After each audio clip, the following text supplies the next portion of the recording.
السلام عليكم، عاملين ايه؟ استكمالا بقى لتحضيرات سندوتشات المدرسة. هنعمل وصفة سهلة وبسيطة وكمان موفرة جدا، اوفر من الجبنة الرومي واللانشون والحاجات الكتير اللي بنجيبها والولاد بيحبوها.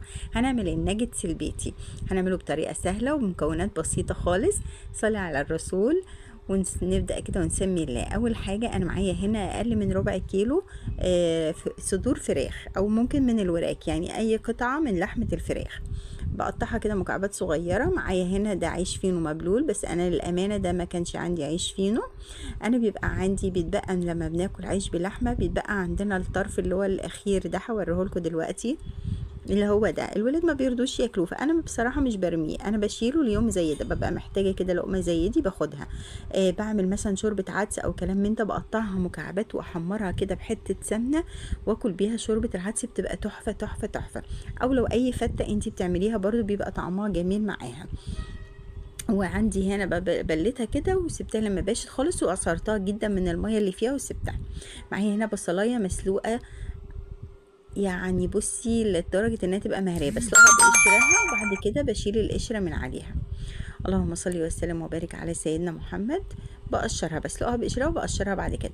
معايا بقى اللهم صل على النبي البهارات، معايا ملح ومعايا توم باودر، بصل باودر، بهارات بتاعة البرجر او اي حاجه بتبقى موجوده عند العطار، بهارات كده اللي هي بتبقى التشكيله دي. ومعايا معلقه زعتر صغيره، ومعايا بابريكا، معايا إيه اللهم صل على النبي الزعتر. يعني بصي كل التوابل اللي موجوده عندك ممكن تحطيها، ما عدا طبعا الكمون.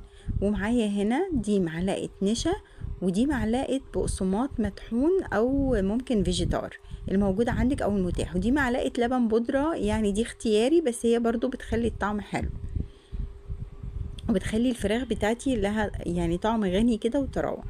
اول حاجه هجيب الفراخ بتاعتي هحطها في الكبه او الخلاط، اي حاجه عندك انت بتفرمي فيها. على فكره الكبه اليدوي دي خطيره، انا عملت فيها الفراخ وكانت تحفه والله. انا طبعا مش عايزاها تبقى مهريه قوي عشان برضو طعم الفراخ يبقى باين فيها، بس بصوا فرمتها والله حلو. لحم الفراخ بطبيعته بيبقى طري.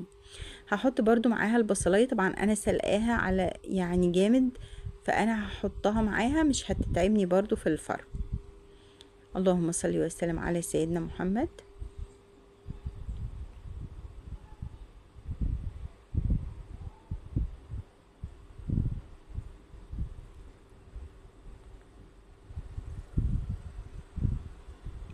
هبتدي بقى اخد من العيش اللي انا بلاه، ممكن ما احتاجش اللي انا بلاهم دول كلهم، انا هاخد بس شويه منهم وهسيب جزء لغايه ما اشوف برضو الخلطه معايا هيبقى شكلها ايه. وهبتدي انزل البقسماط والنشا ومعلقه اللبن البودره. زي ما قلت لك هي اختياري بس حلوه بتعزز الطعم، وطبعا احنا عايزين ندي قيمه غذائيه للولاد وحاجات تبقى مغذيه ليهم. وهنزل بقى بالتوابل بتاعتي كلها معاها. اللهم صل وسلم وبارك على سيدنا محمد. وهبتدي برضو اخلطهم، بس هجمد شويه عليهم بقى لان طبعا المكونات مع بعض كده بقت كتير. هبتدي انزلهم في بول عندي، هلم كده الكبه كلها. بصوا هي طريه دلوقتي وملزقه خالص، مش هقدر اتعامل معاها. هدخلها التلاجة شويه تشمع، هغطيها كده بكيسه وهدخلها التلاجة شويه معايا تشمع. اللهم صل وسلم وبارك على سيدنا محمد. هجيب بقى معايا كده اي طبق او اي صينيه، وهجيب كيسه من بتاعه التلاجة او اي كيسه نظيفه عندك، وهبتدي ادهنها دهنه زيت، وهنزل الخلطه بتاعتي دي كده فيها. هبتدي افردها، طبعا لو هحط كيس فوقيها كده هيبقى افضل معايا واسهل في الفرد. وممكن استعمل برضو النشابه دي او الفريره، مش عارفه بقى بتسموها ايه، هتساعدني برضو في ان انا افرد معايا. وبصوا بساوي بقى كده الطروف، احاول اخلي السمك واحد وفي نفس الوقت الشكل برضو يكون مظبوط. هحاول بقى ايه وهي طرية لسه كده اقطعها بقى صوابع بالسمك اللي انا عايزاه. هي مش يعني عشان انا بقطع من فوق الكيس، انا بس بحدد كده الاماكن عشان خاطر لما تتجمد اجي بعد كده اقطعها تبقى اسهل معايا. طبعا عايزة تقطعيها بقى صوابع تخينة صوابع رفيعة، ممكن تستغني عن الخطوة دي وتعمليها اشكال زي ما كانت الاول بتبقى مربعات او مثلا دباديب او كلام من ده، بس احنا عاملينها كده على اساس السندوتش الفينو كده، يبقى ايه معاكي الصوبع فيها تحطيه يبقى سهل معاكي.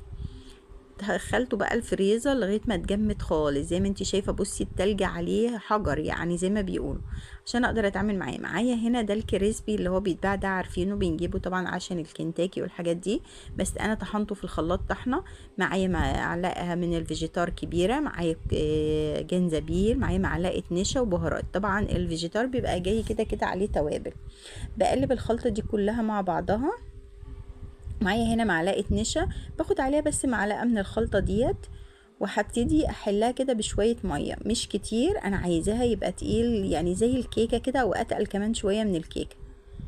عارفين قوام الكيكه كده لما بنعملها، انا عايزه ده الخليط السائل ده يبقى زيها كده او اتقل سنه كمان. يعني انا ما حطيتش ميه كتير. بجيب بقى الصوابع، بصي انا حسيت ان هما مثلا تخان، ممكن اقسمها عادي وهي متجمده كده بالسكينه، هتبقى كل صباع لوحده اهيت برضو حجمه كويس. عايزه تسيبيها بالحجم العريض ده تمام، عايزه تسيبيها كده تمام، حسب العيش اللي انت هتحطيها فيه. هبتدي بقى انزلها بالخليط السائل ده واطلعها احطها بقى في خلطه الفيجيتار والبهارات والحاجات اللي انا عاملاها.